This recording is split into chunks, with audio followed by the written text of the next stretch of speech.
और आज सीएम जयराम ठाकुर मंडी के दौरे पर रहेंगे। इस दौरे में सीएम जयराम ठाकुर अपने गृह विधानसभा क्षेत्र सराज और बल्ह विधानसभा क्षेत्र में चुनाव प्रचार करेंगे।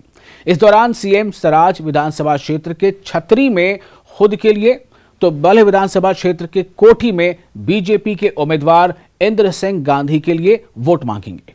एक बार फिर आपको बता दें कि आज का दिन जयराम ठाकुर के लिए अहम इसलिए है कि आज उन्हें प्रचार बहुत करना है और दो जगह उनको आज प्रचार करना है। ऐसा हमने आपको पहले बताया कि आज सीएम जयराम ठाकुर मंडी के दौरे पर रहेंगे। इस दौरे में सीएम जयराम ठाकुर अपने गृह विधानसभा क्षेत्र सराज और बल्ह विधानसभा क्षेत्र में चुनाव प्रचार करेंगे। इस दौरान सीएम सराज विधानसभा क्षेत्र के छतरी में खुद के लिए तो बल्ह विधानसभा क्षेत्र के कोठी में बीजेपी प्रत्याशी इंद्र सिंह के लिए वोट मांगते नजर आएंगे।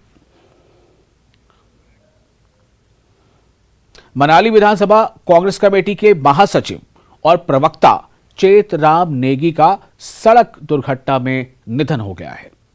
यह हादसा तब हुआ जब चेतराम नेगी कांग्रेस के उम्मीदवार भुवनेश्वर गौड़ के नामांकन में शामिल होने के बाद वापस अपने घर लौट रहे थे। उस दौरान 15 मील के पास एक वाहन ने उनकी गाड़ी को टक्कर मार दी। हादसे में चेतराम नेगी घायल हो गए और अस्पताल ले जाने के दौरान उनकी मौत हो गई।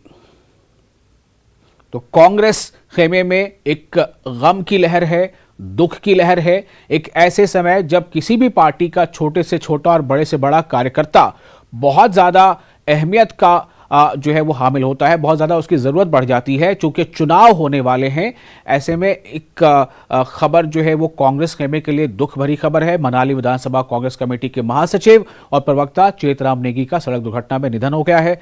और मैंने आपको बताया कि हादसा कब हुआ है, जब ये कांग्रेस के प्रत्याशी भुवनेश्वर गौड़ के नामांकन में शामिल होने के बाद वापस अपने घर लौट रहे थे। उस दौरान 15 मील के पास एक वाहन ने उनकी गाड़ी को टक्कर मार दी थी। हादसे में वो घायल हुए थे, लेकिन अस्पताल ले जाने के दौरान ही उनकी मौत आ गई।